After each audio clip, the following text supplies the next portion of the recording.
My parents used my inheritance to buy my stepsister her dream car. Luckily, it ruined their life. Story time. So my life was great when I was a kid. I had a mum and dad that loved me. And I wasn't spoiled, but I never really lacked anything. And overall, it was a very, very healthy childhood. Things turned around when I was 15. So my parents ended up getting a divorce, and by the time I was 17, my mum had already remarried. And in addition to a new stepfather that I didn't want, I got the stepsister that I didn't want either, and she was 14. Obviously call her Amy. And please trust me when I say this is the nicest way I'm going to say this. She is the biggest spoilt brat I have ever come across. I would rather die than be around that little devil. Giving rats. Was and still is one of the most manipulative people I have ever met. She will not stop until she gets what she wants. If there was a toy she wanted growing up, she would scream and cry until she got what she wanted. And then as soon as this got home, she just wouldn't play with it. She'd neglect it, she wouldn't play with it at all. It became very clear that she would just ask for things to prove that she could get them and I couldn't get them. Really knew how to push buttons, let me tell you that. I think as she got older, maybe she gets better. No, she actually just gets worse. Okay, so let's get into the recent events now. For her 18th birthday, she demanded that my parents buy her a new car. But she wouldn't settle for anything small, she wouldn't settle for anything used or secondhand. She wanted something big, something that says, I'm here. She just had to have the new BMW 430i convertible, which if you don't know what that is, it's quite expensive. And initially my parents were like, no, you're not having that, because they just couldn't afford it. But, you know, I've got to give it to Amy. She just does not let things go. Just know that I don't like this eyeshadow look. She made their life a living hell until she got what she wanted. One day, I wake up and this brand new BMW is sat in my parents' driveway. And let me tell you, I was bloody fuming. But to be honest, more than anything, I was just wondering how the hell my parents had afforded this. I hate this eyeshadow so much. Like, my family are by no means rich, and this car costs like over 60 grand, so not really too sure where we're getting this dollar from. So I decided to open the conversation and I asked my mum how she'd been able to afford this for my sister. And this poor woman just literally broke down in front of me. And that was when she told me that she had used my inheritance money to pay for the car. And this was when I decided that this would be the last time my parents were going to prioritise my sister over me. So I'm thinking, girlies, it's revenge time. So I get my sister and my mum and stepdad to come to a fancy little restaurant with me. For a fact, my sister wouldn't come unless we were going somewhere that was expensive. I literally hate this makeup so much. What am I doing? So we're at the restaurant. We're actually having quite a nice time for once. And then I decided that I wanted to speak to my parents and my sister all together about my inheritance. And as soon as I bring it up, Amy gets up and just leaves. Bye. So on the way home, my sister got into a really bad accident in her brand new BMW 430AB, whatever the bloody hell the car's called. The car was a write-off. And since the crash was my sister's fault, my parents, because they were paying for everything, had to pay thousands of pounds in premiums. And it's now been 3 years and my parents are still in debt. Wow, okay, that's makeup. I hate this makeup. So they're still in debt after they sold their house. My sister had to drop out of college, or like not in a good place, and my sister's fallen into some really unhealthy like habits, which I won't go too much into. And at this moment in time, I haven't spoken to them in years, nor do I intend to. So this is the worst face of makeup I've ever done. I hate every single thing about it and I'm so sorry. Am I wrong for telling the truth about my best friend at her wedding? Story time. So my best friend, who we will call Amy, got married last week. Me and my partner Steve both just bought a house. I'm also expecting our son in January. So when I was asked to be maid of honour by Amy, I let her know that I would be extremely limited on what I could do, especially financially, because obviously we have a lot going on at the minute. But of course, I said that I would try my best. So we had the hen party. It was really, really fun. And then I also paid for mine and my partner's dinner at the meal prep. What's it called? Rehearsal dinner. And we also had a gift of £300, which we were going to give as well, but I'll tell you why I didn't give that later. So I was really enjoying the maid of honour duties until I started to get loads of random texts from her husband, who we'll call Dave. And towards the wedding day, it started to get, oh my god, there was so many. You know, because I'm like pregnant and I've just bought a house, I didn't always respond to him. And then if I didn't respond to him, I would get a call from Amy being like, why aren't you speaking to Dave? What's happening? So these are some of the reasons why Dave was messaging me. 1, I wasn't allowed to talk about my pregnancy at the wedding at all, which I get, but I'm also not going to take the limelight. 2, they made it very clear that they weren't going to order any special food for me because I was pregnant. I never asked for this. I was absolutely fine eating what everybody else was eating. Number 3, he was complaining that I wasn't helping him enough, even though he had a best man. He was complaining that I hadn't completed the favours or the seating charts yet, which none of that had been my job. 4, this is my favourite. He said if I was truly a great maid of honour, I would have offered to pay for the bar bill. 5, Dave wanted to approve my maid of honour speech, and he wanted his name to be mentioned as much as Amy's name would be mentioned. And I was like, right babe, well I don't really know you that much, so you're not being included. And then verbatim, this man told me to just make some stories up. And then he made it very apparent that I wasn't allowed to mention anybody other than the 2 of them in any of my speeches. And there were to be no inside jokes about Amy that didn't include him. 6, he told me I had to keep it together and not let my pregnancy show throughout the whole entire wedding. Also, he wanted me to change the bridesmaid dresses so I wouldn't be matching everybody else's so that my bump couldn't be seen. I was absolutely shocked. So I spoke to Amy about it and she told me to just let it go for now and let it all pass. She distinctly said to not give her any jip because she was the one that had to deal with this behaviour for the rest of her life. So on the day of the wedding, all the bride and the groom do is scold me, berate me, talk down to me. I head down to the bar with Steve to go get a drink and Dave's mum is there and she tells Steve not to get drunk because I've ruined their day enough already. And at that point, I chose violence. I decided that I would be taking home that £300 gift that I decided to give them. I said, so can we all raise a glass? Whilst I quote Amy. I said, I wish you all the luck in the world because you're the one that's going to have to put up with this shite for the rest of your life. And I said, I'll support you through anything, even the divorce. So what do you think? Am I wrong here? Am I the arsehole for wanting to keep an expensive birthday present that makes my boyfriend feel uncomfortable? Story time. So I have just been 25 and I have a friend called Dave who I've been friends with since we were like 8 and 7. And then I also have a boyfriend who we'll call Steve. And me and Steve have been dating for coming up to 9 months now. So last week was my birthday and to celebrate, I had a little dinner with all of my friends and then we went out to a club after. In total, there was about 8 of us and this included Steve and Dave. Just before dessert, we decided that we would do the little gift exchange. And when I opened Dave's present, I found that he had got me an old copy of The Great Gatsby, which is just one of my favourite. This book has such a special meaning for me and Dave. This is because whilst we were growing up, we lived in different countries and we would keep in touch, but we didn't see each other for like 4 years. So we convinced our parents to let me fly out to him so that I could visit him, and we always talked about what we would do when we saw each other. And I mentioned that I really wanted to see The Great Gatsby movie. The film had literally just come out and it was my favourite book, so it just made a lot of sense.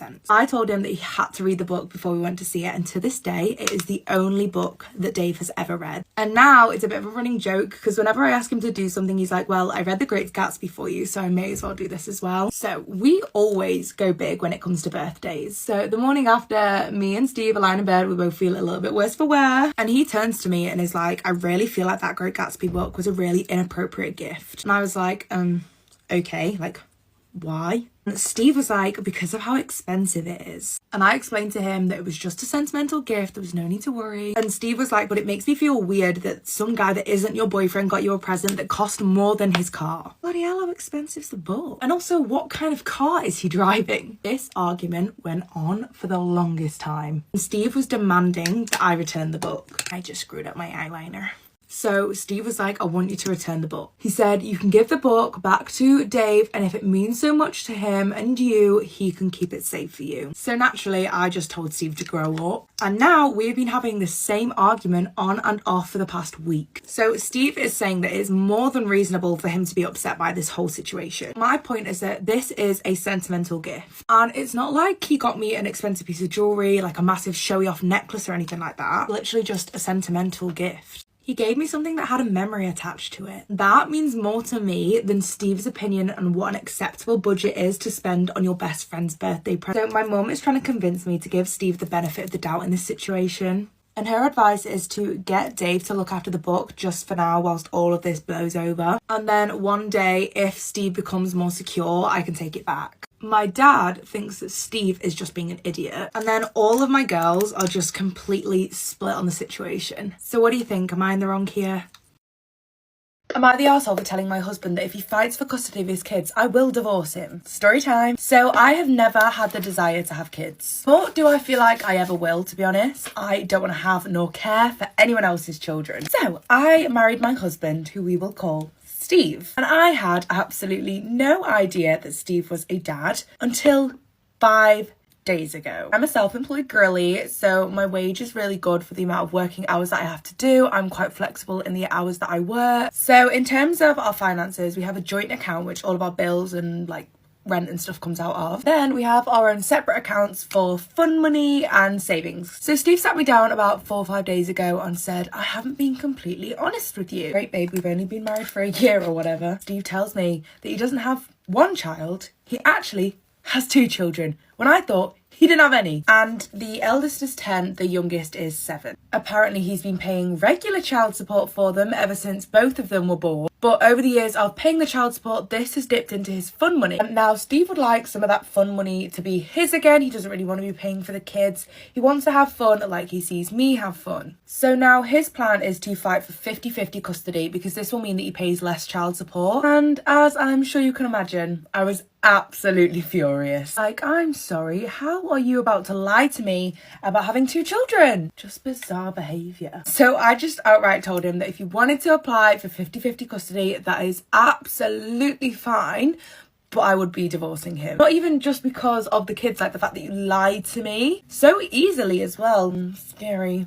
I haven't tried this foundation before, so this could go very wrong. But we do have a prenup in place, so I would be fully protected, still get 100% of my business, and I'd get the house because it was mine that was passed down from my grandma. Steve then had the absolute nerve, the gall, bloody gumption to call me the arsehole in this situation. I'm sorry, can anyone see my 2 kids that I never told my life partner about running round? Because I can't. Interesting. He also told me that I would be in the wrong if I didn't step up to be a stepmom. I'm not too sure that is how this works, Steve. He told me that it was time for me to step up so that he could have fun. So realistically, it's not even about getting the kids back. It's about him being able to save money.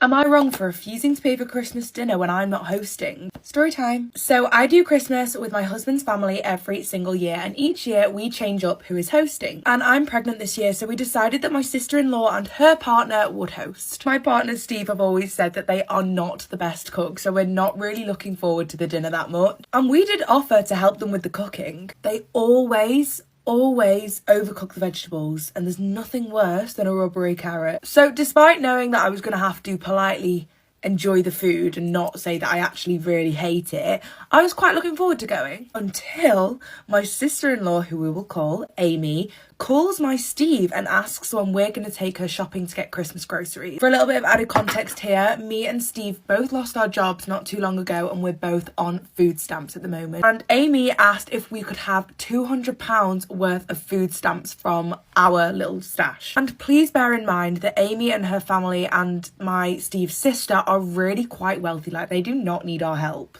I said, you can tell her, absolutely not. Even if I wanted to help out, I couldn't. I'm pregnant. We need this money for when our baby comes. And also, you're hosting. You pay.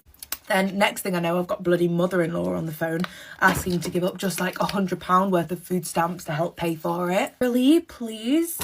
Get the vibe. And also, why would I give any money to people who can't cook? It's going to be a bad meal. They definitely have the means to pay for it themselves as well. And then my mother-in-law dropped the absolute bombshell on me. Darling mother-in-law Sandra turns round to me and says, well, maybe you should give some up because you need to stop eating so much anyway. Bitch, I'm pregnant. She then went on to blabber about how she was upset that she now had to give the £200 and how that was all my fault. So I think now I've just decided that I'm not actually going to go. Like, me and Steve will just stay at our house and we'll just have a cute little day together. But the problem is that Steve really wants to spend Christmas Day with his family, of course. So, should I let bygones be bygones, or should I stand my ground here? What do you think?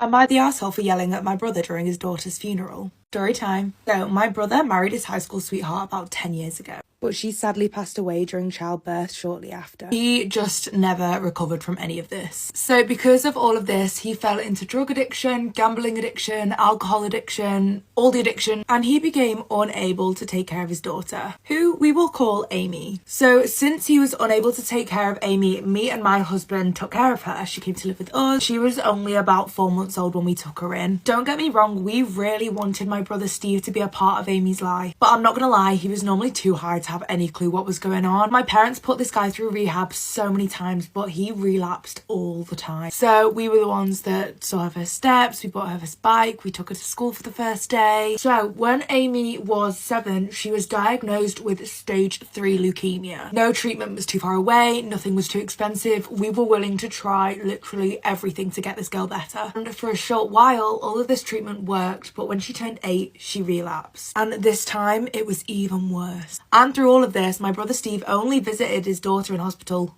once. But he didn't come easily. It literally took me, my husband, and my parents to force him to go. He saw her, patted her head, and then immediately left. And then 3 weeks later, unfortunately, Amy died. So the funeral was 2 weeks later and my brother showed up. And of course, he was high. He was so out of it. Halfway through, he started screaming about how we had taken Amy from him and kept her from him. And even went as far as to say that we were the reason that she'd got sick and that she'd passed away. I get that we're all emotional, but I could not believe that he was this far gone. My dad approached him and tried to calm him down, but he just wasn't letting it go. And at this point, I was sick of my brother getting away with treating people like this. So as my dad was pulling him away, I lost it. Like, what do you mean? You're the one that abandoned your daughter. And not even just that, like, he didn't even come and visit her in the hospital while she was dying. I was just so unbelievably hurt in that moment that I just kept going and having a massive go at him. After everything was settled, my mum had a massive go at me and told me that I had ruined the service. And apparently, so does most of my family. And my husband just refuses to comment. I don't know if that makes anything better or worse. So what do you think? Am I wrong here? My boyfriend dumped me the day after he proposed. Too bad I've got the kidney that he needs. Story time. So my boyfriend Steve and I had the perfect relationship, to the point where people said that we were the reason people believed in love at first sight. Before Steve proposed, we had always spoken about the fact that we would probably have a long engagement so that we could save money, and we also wanted to be in a better place financially, career-wise, all that sort of thing. He got into a terrible car accident. It was genuinely awful. A drunk driver hit him head on. This guy was driving the wrong way up the road and just smacked straight into Steve's car. So I obviously ran to the hospital as soon as I heard what had happened. They operated on this man for 12 hours and they said if they hadn't have got to him in time, it wouldn't have saved his life. And when he came out of theatre, the doctors said that he would need a kidney transplant. And I was there with Steve's parents, and we all knew that at least one of us would be able to give him a kidney. We started testing that day to find out who would be the perfect match for Steve. And strangely enough, it came back that I was the better match than his parents. So I was like, great, when am I being cut open? When can my guy have a kidney? They made it very clear that they didn't want to operate straight away. They wanted Steve to build up a bit of strength still. So they confirmed that the operation will be done in 6 months. So let's fast forward a little bit now. Steve got better and he said that the accident made him realise that I was the one. He really wanted to get married, so he proposed. It was great. So the next day I come home from work. I expect to see Steve on the sofa, relaxing, recuperating, because, you know, he did get smashed into by a drunk driver like a couple of months ago. But apparently Steve's got better things to be doing. And at this point, I was really starting to panic. Steve couldn't get around too well on his own still. He needed a lot of support and help. So I'm running around the house stressing, and I decide that it's probably best to call Steve's parents to see if they know where he is. I decided it's probably best to ring his parents, and his mother answered, Sandra. We love her mother-in-law. Tell me for why this woman is screaming at me. Like, Sandra, please calm your tits, you're going to take someone's eye out. And she proceeds to tell me that Steve doesn't want to speak to me. And at that point, my heart sank in. I spent the next few days barely sleeping. I was tossing and turning all night trying to work out what happened. I cared for him whilst he was sick. And let's not forget the fact that I literally offered this man my kidney. Baffling behaviour from Steve. So finally, one day, the phone rings. Beep, beep, beep, it's Steve. He goes on to explain that the accident had made him realise that even though he really loves me, he doesn't actually want to spend the rest of his life with me. And the insults started. This man is calling me all sorts of names. He's calling me lazy, unattractive, unhygienic. And then just to add insult to injury, he called me boring. I could not believe what I was hearing. My guy literally wanted to marry me yesterday. So what's happened? He also then asked if we could still be friends, which, like, no. And then the line dropped. The line dropped. He asked if it would still be okay to borrow my kidney. Call me old-fashioned, but no ring, no kidney. That is when he told me that his family had already told him about the fact that they weren't a good match and I was really the only good match for him, both in life and in kidney. But I just flat out told him no. I will not be donating my kidney to you, Steve, sorry. And at that point he started crying. And before I could hear any more of the sob story, I hung up on him. So what do you think? Am I the arsehole?